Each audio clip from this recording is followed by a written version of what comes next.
It's 3:15. And now Jeremy Nicholas looks at the ways in which the BBC's been portrayed in popular culture over the past 75 years in Auntie Through the Looking Glass.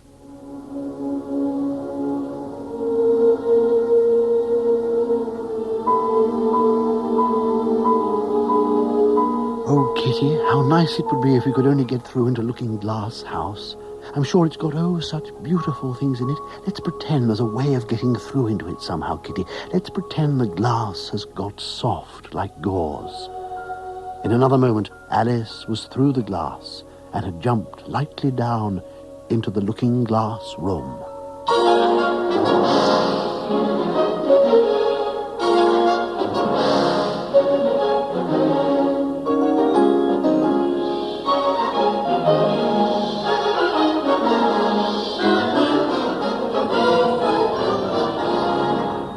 Say nothing, here comes the producer. Papa-doodle-oo, Gherkins, Mad Mike Smasher, quite literally the world's most pop-a-dabba-dobulous DJ. Why, say, Dickie, here's the 2 mob caps we use when we spring clean the flat. Really? Up there, on the roof, held on a great ceremonial chair, the DG himself. Broadcasting house. Almost a term of endearment, isn't it? Last time, I'm afraid, used as such by everyone. No, Grace! No! Don't do it! I'm climbing up the back staircase here in Broadcasting House. I'm looking for a particular studio where back in 1934 a particularly unpleasant event took place. A murder, in fact. That's just up here, past the afternoon shift studio, around by the 8th floor smoking room near the staircase which leads up to that part of BH where Arthur Askey and Richard Murdoch had their flat. Now, where is it? Studio 7C. Parsons was murdered in character during the play.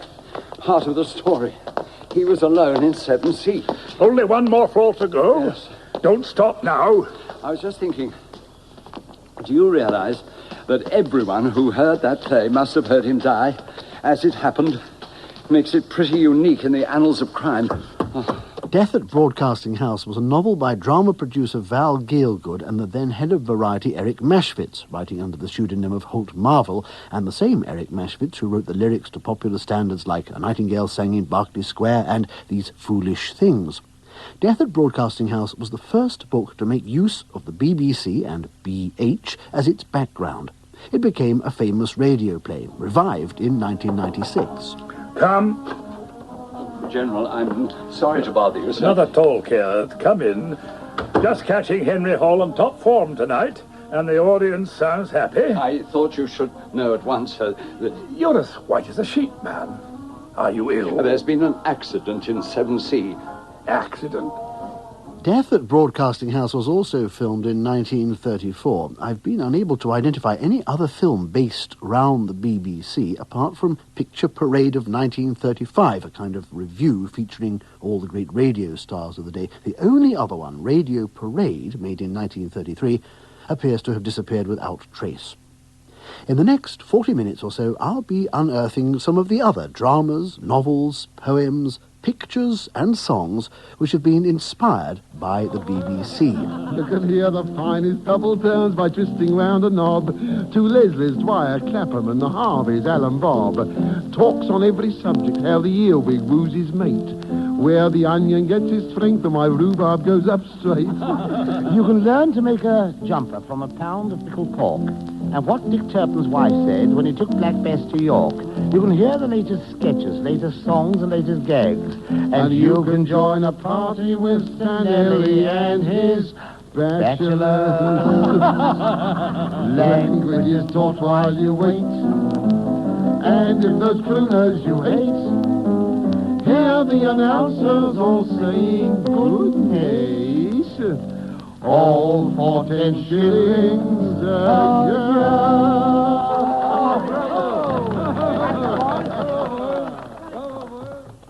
The earliest poem I've come across was that by Alfred Noyes. Remember The Highwayman? The highwayman came riding up to the old inn door. Well, this was what he wrote to celebrate the opening of the Daventry station in 1925, then the biggest broadcasting and the first long-wave station in the world.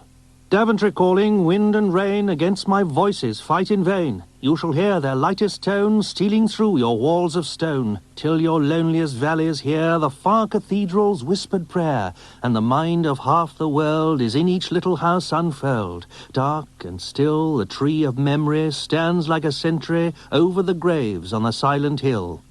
The Dane Tree by Alfred Noyes, a particularly apposite surname given what you could get out of the average crystal set. This is the earliest song about television. The station goes on the air. There's joy in store, the world is at your door. It's here for everyone to view. Conjured up in sound and sight by the magic rays of light that bring television to you. Adele Dixon on the opening night of Britain's first television service from Alexandra Palace in November 1936. Cross-pollination between the two different media was well underway by the 1960s.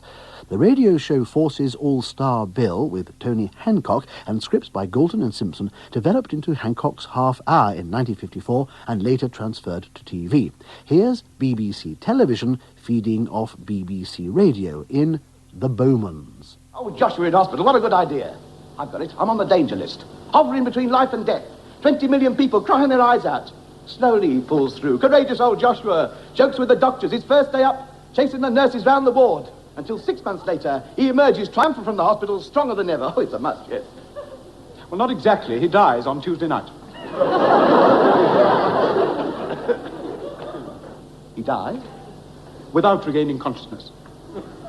Have you gone raving mad? Do you seriously imagine the public are going to stand for this?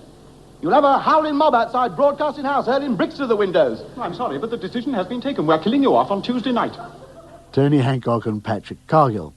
The most celebrated and most substantial spin-off from the world of soap opera has been the 1965 play by the late Frank Marcus, The Killing of Sister George, later a successful film with Beryl Reid and Susanna York. Here, the heavily handbagged Mrs. Mercy Croft, a middle-aged BBC executive, is doing to Sister George what Patrick Cargill has just done to Tony Hancock. Let's be practical, Sister George. We're concerned with retaining the trust and respect of the public. Now, people are perfectly well aware that artists frequently work under great emotional stress. We do all we can to gloss over minor disciplinary offences, but we simply cannot tolerate this sort of behaviour. It's things like this which make people resent paying more for their wireless licenses. Really, Sister George, we have every reason to be very, very angry with you. I merely used the BBC as a convenient symbol, in this case of oppressive paternalism, but I could quite easily have used any number of other big impersonal organizations. I thought myself that I might have exaggerated the solemnity and the seriousness, but on the very day we opened Sister George in Bristol, an article appeared in the daily paper under the headline, "No Sex Life for Sooty, BBC Clamps Down." Applehurst, a chronicle of an English village. This is a sad day for Applehurst. The church bell is tolling for the funeral of Sister George, the well-beloved district nurse, whose forthright, practical, no-nonsense manner had endeared her to the community. But death comes to the best of us, and the picturesque village of Applehurst is today swathed in mourning. What did really inspire it to some extent was an article I read in a paper where a reporter went to seek out various characters who had been killed off in serials like sort of Martha Longhurst and Grace Archer and P.C. Sweet. And the amazing and interesting thing about it was that one gathered from this article, reading between the lines, that in an awful sort of way, these people were really dead. This terrible, ominous phrase, semi-retirement, kept cropping up.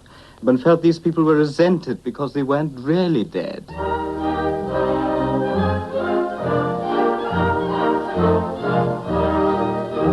Marconi was a great man, you really must agree. To the home he was a boon and a blessing. They gave us our wireless so we could listen in, but yet there was always something missing.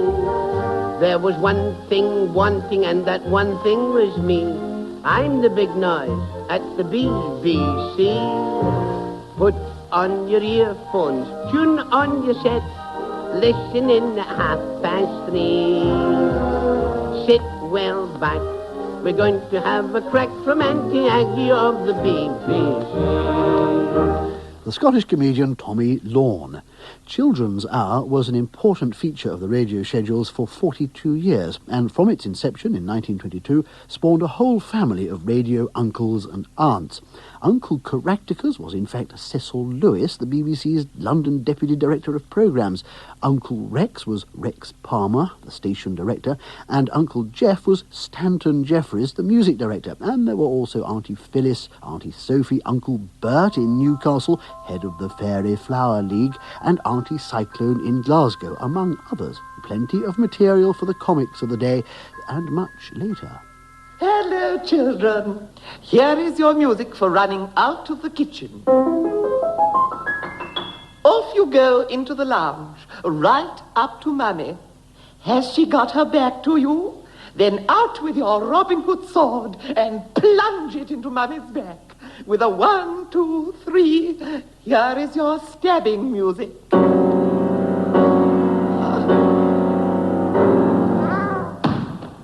Peter Sellers' Auntie Rotter in a sketch by Bob Monkhouse. According to Asa Briggs, Lord Briggs of Lewis, the BBC's official historian, it's likely that the BBC acquired its auntie sobriquet from the radio aunties. I think the BBC, on the whole, wanted to work within the family. Nonetheless, it did really run into problems when it decided that in Children's Hour, which was the main programme for children, they were going to be called aunts and uncles. And that's, I think, how it got the name Auntie. But during the war, the BBC had to be on the air all the time. Therefore, in part, began to seem to be giving people sometimes what they didn't particularly want. And the ribbing really started rather more after the end of the war, when it was felt that television really should be being developed more quickly. These are sounds from the entrance hall in Broadcasting House. These footsteps are the footsteps of people who are hurrying in to keep appointments in the building. Most of them make for the inquiry desks in each corner of the entrance hall. Arguably the most enduring uncle of them all was Uncle Mac, Derek McCulloch. Here he is in 1938 showing two young friends round BH and introducing them to the liftman in a notably unspontaneous encounter. Going up, please. How they worked? Work by belt pushes on the different landings. When you want the lift, you push the button to show which way you want to go. Suppose the lift's stuck. Wouldn't, silly. Yes, but suppose it did. It wouldn't. Here's your floor, and there's your guide. Now, if you'll come along, we'll have a look at one of the talk studios. This one's free. Hello, everybody. Clapham and Dwyer calling. We are taking you over to the London studio. Stand by, please, for the 12 o'clock time signal.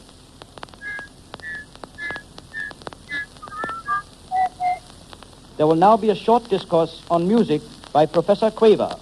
Now, speaking about music for one moment, music, of course, is a tonic. The tonic, so far, so good. I mean, the tonic is, of course, good for one. Clapham and Dwyer recorded in 1928, the first great comedy double act made by radio. By this time, only 6 years after the first radio station in the country started transmitting, over 3 million homes had wireless sets. The commercial world saw the pulling power of radio and began to use the BBC in advertisements. The BBC is probably the only organisation giving pleasure and service to more Britons at home and overseas than does the British Ford Works at Dagenham, Essex, the home of the universal car. The all-British £100 Ford Saloon, your soundest investment if you seek simplicity of parking in busy places and cheery, tireless progress uphill or down dale on the open road. Ford cars, proved by the past, improved for the future. Boo-hoo! This letter says the BBC should be tortured with hot pins. Her heart's broken by all the complaining letters. Not at all. She's just tired. We'll look after her. 2 days later. Here's a listener who says he's coming round to cut our throats. Now she's got her old energy and nerve back. Yes, what she needed was grape nuts. Well, that was from a strip cartoon of March 1933, making fun of listener correspondence. Mr. Vim and Mr. Vigor, Universal Energizers at Broadcasting House.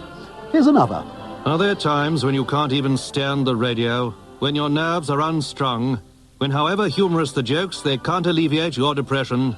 However stimulating the talk might be, it can't arouse any enthusiasm? You need Yeast Fight. From the first dose, you feel renewed, refreshed, revitalized. The music, by the way, was Eric Coates' March London Calling, commissioned by the BBC for its overseas children's programmes and based on the radio call sign. There was a sprinkling of magazines devoted to the new medium. Radio Fun, for instance, Radio Pictorial, Radio Post, the short-lived Radio Magazine, Radio Review and Radio Weekly, and the rather longer-lived Radio Times. And the popularity of the wireless was reflected further in a number of series of cigarette cards. For many years, broadcasting artists, announcers and speakers remained rather mysteriously aloof, in the air, as it were. Now, however, these stars of the air are becoming better known to listeners. They bring to the microphone so much more than a mere accomplishment or voice. They bring personality. And it's often this personality which interests the listener and makes a radio celebrity. Frank Doggett of the London Cigarette Card Company has one of the largest collections of cigarette cards in the country. Well, the first cigarette card series featuring the BBC came out in 1923 with cigarettes called Sunripe that were done by Hills, and it was called the Wireless Telephony Broadcasting Series. Now, if we move on to the mid-1930s, broadcasting, of course, by then had become the most popular means of mass entertainment, and cigarette card issuers reflected that. Their job was to sell cigarettes, and they wanted to produce cards which were going to be of interest to the smokers who were collecting them. And a firm called Ogden's produced a set of 50 cards devoted entirely to what was going on at the good old Beeb. For instance, there's a picture of a broadcast discussion with very eminent-looking intellectual people around the mic, plus a map of the country showing the simultaneous broadcast system with all sorts of places and lines drawn on it. Here I've got the broadcasting series cards. Looking at the top one, we've got Big Ben showing the microphone, the news editor's cubicle and news studio, reading the news bulletin, an organ in the concert hall at Broadcasting House, the BBC military band, broadcasting an operetta, studio number 1, Maida Vale. This is the BBC's largest studio, seen through the window of the listening room. In 1934, Wills brought out their celebrity series, a mixed bunch, it has to be said, of 50 stars comprising 2 announcers, 1 station director, 2 sports commentators, 1 presenter of record programmes, 1 Children's Hour uncle, 1 Children's Hour auntie, 2 talks experts, 14 serious musicians, 5 musical comedy stars, 6 comic double acts, 7 solo comedians and 8 dance band leaders. No politicians or preachers in sight, please note. Number 1 celebrity was the BBC's chief announcer, Stuart Hibbard. Good night, everybody. Good night. Few among millions of listeners fail to respond to the friendly tones of these familiar words. The voice of the chief announcer of the BBC is heard probably more frequently and by more people than any other voice in the world. Stuart Hibbard is a university man, like the other announcers, but it cannot be said that he has an Oxford voice, because unlike the others, he was at Cambridge. His voice is loved by young and old, and he frequently takes part in Children's Hour programmes in which he sometimes sings. He's one of the tallest men in Broadcasting House. Now a song all about the very best people at Broadcasting House. This is called We're Frightfully BBC. We are perfectly pucker. We represent town. Sent up to Magdalen and later sent down. Fellows of standing with people with crests. We've just had our colours tattooed on our chests. Rhubarb, tomato, and rhubarb. We're really too rugger and socker, too manfully quick off the tee. We pile all our togs in a locker. Our sweaters have quite a low V. We know the announcers and Greenwich pip-pips. All of them. We simply adore the gale warnings to ships. We never shake vinegar over our chips. We're frightfully BBC. Hardly the place for that. Broadcasting house we admire more and more. We're terribly keen on the well-polished floor. And even the statue that's over the door. We're frightfully BBC. Happy landing. The Weston brothers, Kenneth and Graham, who were actually cousins in real life, reflecting a widely held belief that the BBC was staffed and run solely by the effete university-educated sons of the landed gentry. No smoke without fire, but there were also some of the finest minds around, contributing to the Reithian mission to educate and entertain. Good afternoon. Today we have with us in the studio Newton Tweedsdale, art critic of The Onlooker, J. Wallace Larwood, book critic of The New Politician, and Faith Bradshaw, film critic of The Sunday Sun. This week we have all been to see The Seven Brave Tractor Drivers, which is being shown as part of the current Festival of Russian Films at Studio 9. Faith Bradshaw. Well, I'm going to be quite honest about this. I liked it. You liked it? Yes. Well. Yes, I did. I liked it. You have to be true about these things. Yes.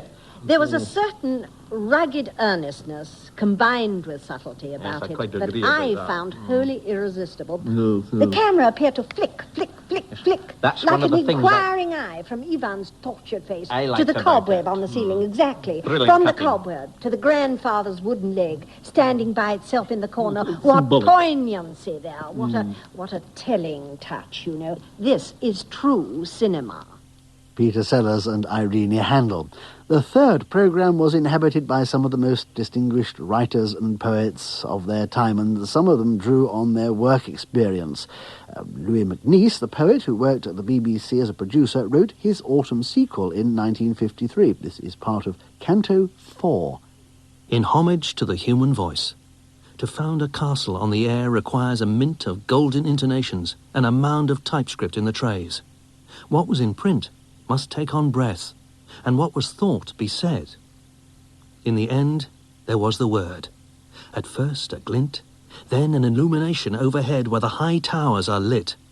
Such was our aim, but aims too often languish, and instead we hack and hack. Cecil Day-Lewis, created Poet Laureate in 1968, made much use of contemporary symbols and ideas in his early work. This is his A Time to Dance. Shepherds on the downs do it, workers in towns do it, highbrows get down to it, tune in. Every station, every nation, every overseas relation. We're calling you, we're spoiling to begin our New Year's programme, our Featuring the Future programme. So if you're feeling low, ma'am, if you're ailing, sir, or failing, tune in. However sad you are, soon you'll be glad you are alive to feel our appeal and tune in. Turn your loudspeaker on, sir. Tonight our chief announcer gives that competition's answer, so tune in. Revolution, revolution is the one correct solution. We found it and we know it's bound to win. Whatever's biting you, here's a something will put life in you. This evening we're inviting you to share what's on the air and tune in. Thank God for the BBC. Thank God for the BBC. Through whose kind labours we rejoice our neighbours. Thank God for the BBC. The Little Theatre Company in 1937 from a review called 9 Sharp. This is from the same show. When I was a bairn, I dwelt up north in the land of the Leal and the Firth of Forth. All through my youth in the ain country, I polished up my English very carefully. He polished up his English very carefully. I polished up my English so carefully that I became the ruler of the BBC. He polished up his English so carefully that he became the ruler of the BBC. Okay. Reith was not himself, when he started broadcasting, an establishment character. He was a young man. He came from Scotland. He was outside British life. He had to be taught how to tie a black tie himself. He didn't really believe in black tie broadcasting, no. He thought that if you were going to have contact with people who could really represent the best in national life in an evening, in those days, in the 1920s and 30s, most of them will be wearing a black tie. So he thought that the announcers ought to wear a black tie too. That nae man's morals should be lax nor loose, I decided when I built Broadcasting House. So I summoned up my staff and said, hoot, mon, hoot. If I hear of ye canoodling, you gang right out. If he hears about canoodling, he gang right out. I sat upon canoodling say successfully, there's never been a babby at the BBC. He sat upon canoodling, say successfully, there's never been a babby at the BBC. He was an unconventional Christian. He wasn't really arguing this out in terms of some kind of high version of Christian morality. What he did believe is that people should be serious and that people should really be allowed to have the opportunity of access to the very best that there was. And by reason of that fact, he didn't have any inhibitions about approaching anybody to broadcast. And since he rather liked himself talking to people who were in main figures in national life, the Archbishop of Canterbury or the Prime Minister, he had a sense that broadcasting should be in contact with those people. And because, in fact, he did have such an enormous influence, far more than the editor of a newspaper had, he tended to be turned into cartoon pictures.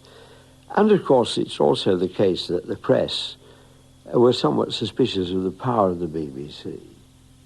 Lord Asa Briggs. And mention of cartoons led me to wonder how Auntie has been treated by cartoonists over the years.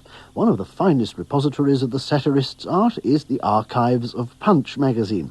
Amanda Jane Doran drew up a splendid collection for me.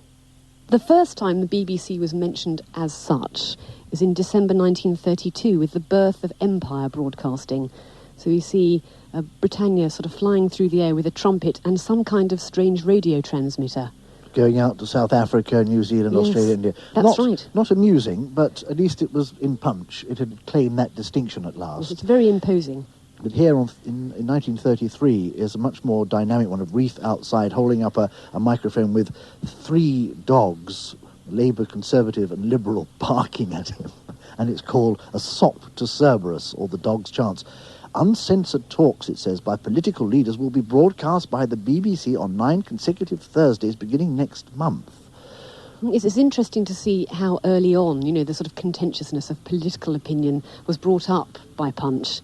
This has followed, right through to Mrs. Thatcher and the current day. I love this one, 1937, the whole family, very well-off middle-class family, standing to attention in front of the wireless, and the wife is saying, Albert, I'm sure the dear King and Queen wouldn't wish us to stand to attention all the time. And the reverence with which people took the radio, I suppose, them. Oh, this is a clever one, isn't it? This, yes, again, it shows us the impact that the radio had with the media as a whole. We've got a village concert scene here, and the MC is saying to a famous pianist, perhaps I ought to tell you, sir, the wireless has made us all pretty critical here in Little Whartlebury. That's lovely. 1933. That's my all-time favourite. There are bad times just around the corner. The horizon's gloomy as can be. There are blackbirds over the greyish cliffs of Dover, and the rats are preparing to leave the BBC. This is another lovely whimsical drawing by Anton, and this time it's an outdoor scene of some crusty BBC people in their overcoats and with all the recording paraphernalia and the van in the background. And there's a lovely little scene with a chap actually shaking the hand of a little gnome. But the caption says, yes, I admit it's interesting, but please remember we've been sent out to record the first cuckoo. That speaks volumes, doesn't it? Yes, literally. Oh, this is a great... this is a parody of Bateman. We're in the Start the Week studio with the guests around the table, and the guests are all looking flabbergasted, tearing their earphones off and looking completely baffled. And the caption is, they're reacting to the man who said yes instead of absolutely on Start the Week.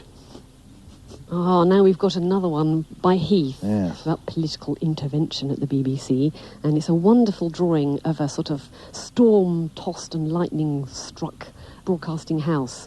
And the front door of Broadcasting House has been turned into the front door of number 10. And the imposing sculpture over the door is, of course, of Mrs. Thatcher. Away with dull care, the day is set fair, a while is set near to bring us good cheer. In winter time or summertime, or leisure time and pleasure time, the daily times and Big Ben chimes are radio times. Henry Hall, who with the BBC Dance Orchestra made the very first public broadcast from BH. Here's another from half a century later, featuring David Jason in a previous existence and underlining Auntie's readiness to laugh at her faults and foibles. A sketch from Weekending in 1977. BBC Radio News at 10:30. The government's pay policy suffered another setback today when the amendment... Sorry, love, I'll have to stop you there. Remember the new Radio 4 schedules?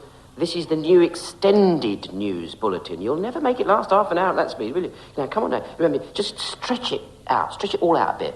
No? All right, I'll try. BBC Radio News at 10:30. Sorry, love, you're still galloping through it. You're galloping through it again, aren't Well, you? I'm sorry, I was only trying to give people as much information as possible. It's nothing to do with information. It's to do with making a nice half-hour slot to suit the programme planners. Come on now. Come on now. All right. Take your skates off. Okay. BBC Radio News at 10:30. The government...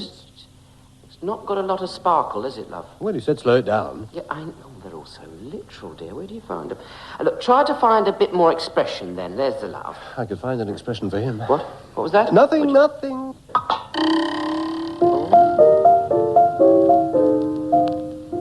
Little Miss Bouncer loves an announcer down at the BBC. She doesn't know his name, but how she rejoices when she hears that voice of voices. Absolutely tireless, sitting at the wireless. Poor little Miss B. It's the man who announces with such a lot of passion in it. The Daventry shipping forecast will follow in a minute. Little Miss Bouncer loves an announcer down at the BBC. Flotsam, B.C. Hilliam, and Jetsam, the bass Malcolm McKechnie, in an early radio song recorded in 1927. A slightly more vinegary critique of the Beeb and what was sometimes an apparently endless obsession with the do's and don'ts, cans and can'ts of what was broadcastable came from none other than D.H. Lawrence in his poem G.B.P., The Great British Public. Goosey, goosey gander, whither do you wander? Upstairs, downstairs, in the ladies' stop. Where's your education? Don't you know that's obscene? Remember the British public. Bar, black sheep. Have you any wool? Yes, sir. 3 bags full. 1 for the master, and 1 for the dame, and 1 for the little boy that lives down the... No! You better admit that. Too communistic. Remember the state of mind of the British public. Pussycat, pussycat, where have you been? I've been up to London to see the fine Queen. Pussycat, pussycat, what did you there? I frightened a little mouse. Thank you. There are no mice in our royal palaces. Omit it.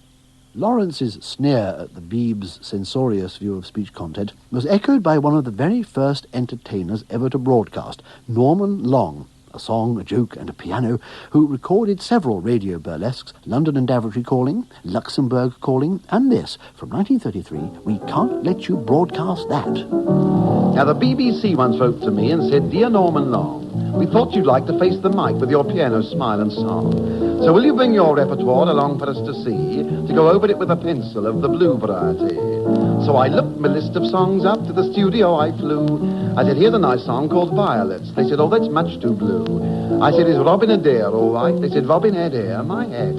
Just think of the bald-headed men you'll upset. We can't let you broadcast that. The gossip of the 7 decks increased the resemblance of the great building to a liner. With the best engineers in the world, and a crew varying between the intensely respectable and the barely sane, it looked ready to scorn any disaster of less than Titanic scale. Penelope Wilton reading an extract from Human Voices by the Booker Prize-winning novelist Penelope Fitzgerald. There have been a few novels which have used the BBC as their background. I've already mentioned Death at Broadcasting House, of course. There's The Dotty by J.V. Stevenson from 1977. Simon Brett, a former BBC producer and now a leading thriller writer, and his The Dead Side of the Mic, and there's R.J. Sonin's Death Pack, among others. Human Voices is an account of Penelope Fitzgerald's life at the Beeb during the war. People were known by initials, and you said, where is RPD, and has RPD's coffee gone up, and that made it even more esoteric, the whole jumble of letters. And the grand people really were the secretaries of the girls who were secretaries to the high-ups, they were marvellous creatures, birds of paradise, really. And they, I'm sure, knew everything. It was a very graded hierarchy, which perhaps was rather cut across by the question of sex, because you could fall in love across the grades. Couldn't you? Yes, you could. Did you? Oh, well, I don't know. Everyone did, I suppose. Inside Broadcasting House, the Department of Recorded Programmes was sometimes called the Seraglio, because the Recorded Programmes Director, RPD, found that he could work better when surrounded by young women. RPD never considered whether this was a harmless habit or not, but it was understood by the girls that he might have an overwhelming need to confide his troubles in one of them, or perhaps all of them, but never in two of them at once, during the 3 wartime shifts in every 24 hours. We felt very important. I think the BBC, it was very important. It was very difficult in writing the book to suggest a world where TV didn't exist. In fact, you can't get people to imagine that. And in fact, the only source of news was Broadcasting House. So, Human Voices is an only slightly exaggerated version of how the BBC operated during the war. I don't think it's exaggerated at all. There was a constant state of crisis. There was sort of horrible food. It was unbelievable. And then, well, I won't describe the food because, anyway, it's been done once and for all, hasn't it, in 1984? That is a perfect description of the canteen in the war. I'm sure that George Orwell was determined to describe that canteen somewhere. The gin was served out to them in handless china mugs. They threaded their way across the crowded room and unpacked their trays onto the metal-top table, on one corner of which someone had left a pool of stew, a filthy, liquid mess that had the appearance of vomit. From 1984. After many attempts at enlisting in the army, George Orwell was rejected on medical grounds and became, from 1941 to 43, a talks producer in the eastern section of the Empire Service, forerunner of today's World Service. Many people believe that Orwell's study of a totalitarian state was inspired by his time at the BBC. Professor Peter Davison has made a study of Orwell and his work. The kind of culture in which he worked was one, yes, it was paternalistic, it was inefficient, it was incompetent. Orwell described the BBC as a cross between a lunatic asylum and a girls' school, which might not be very politically correct now, but one gets the impression of what he was getting at. The Ministry of Truth, Mini-True in Newspeak, was startlingly different from any other object in sight. It was an enormous pyramidal structure of glittering white concrete, soaring up, terrace after terrace, 300 metres into the air. I'd like to think that Broadcasting House could genuinely be said to be a ministry of truth. That's rather nice, actually. And Orwell did say that he thought that certainly compared to other propagandas, propaganda issued by other people, the BBC managed a much higher level of propaganda. So to that extent, truth would be fair enough. But I think the Ministry of Truth building was undoubtedly the Senate House of the University of London. But it was at that building that the Ministry of Information was situated. And the Ministry of Information was one of the main censorship organisations which worked on the BBC, directed them. And the censorship certainly existed. He maintained that he'd never been made to say anything he didn't believe. I think probably that was true. he was very adept at getting round the censorship, and I think anybody who works with big institutions always takes a delight in getting round the people at the top, the faceless people at the top. I certainly do anyway. But I think he did recognise the enormous power, hence the screens and so forth, in 1984. Whereas I think you could see the kind of way it would be going. I think that would be so. I don't think he found it evil in the way in which he found his experience in Spain. There was a gasp and a flurry at Winston's side. The man had actually flung himself on his knees on the floor with his hands clasped together. "Comrade! Officer!" he cried. "You don't have to take me to that place. Haven't I told you everything already? What else is it you want to know? There's nothing I wouldn't confess, nothing. Just tell me what it is and I'll confess it straight off. Write it down and I'll sign it, anything. Not room 101. Room 101, said the officer. Room 101 was the place where they had Eastern Services meetings, and Orwell, like many people, didn't like meetings very much. But I came across one agenda for a meeting of the Eastern Services Committee, which Orwell attended in his papers, and it was in room 101. We can't identify it now because the plans for the BBC's adaptation haven't survived, but it was there that he first worked. He then moved with the others, to 200 Oxford Street. 200 Oxford Street, if you think of the number, can look like the word zoo, 200 zoo. And it was known familiarly by some of the people who worked there as the zoo.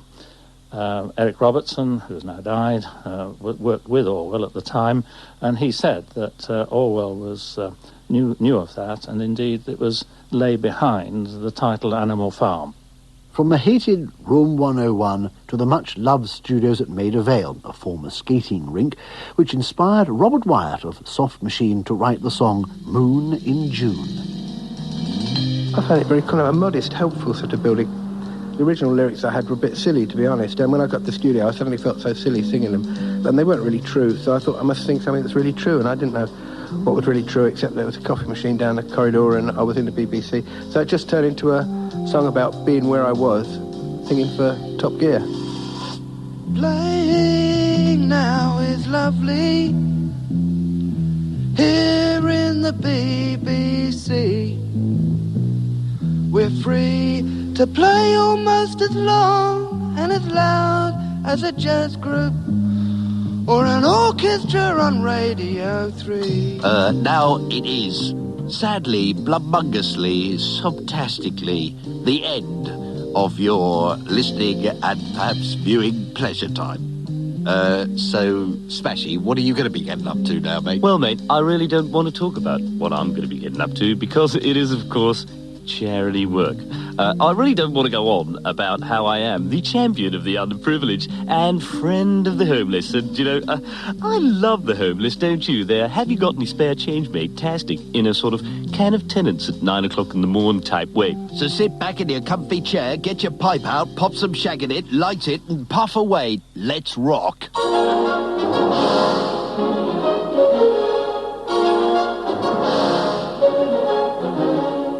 Perhaps it should be no surprise that the BBC, for all its importance as a national institution, should have been the inspiration for no truly great novels, no masterpieces of music, no classic poems or songs. Unlike the Church of England, say, or Parliament, which have provided the subject matter of enduring works of literature and painting, among the BBC's main raison d'etre has been, is, and hopefully will be, specifically to stimulate and provide a platform. The sparks fly upward, outward, into the ether.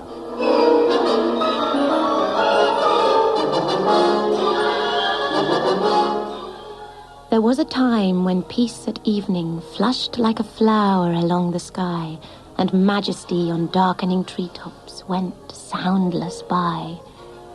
Now, when the sky's a red rose falling, switches release on garden dews, adjacent blarings of loudspeakers, and substitute for rapture, news.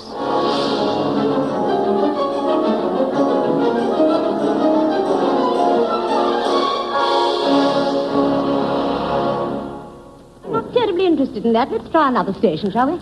Oh, bother. Auntie Through the Looking Glass was written and presented by Jeremy Nicholas.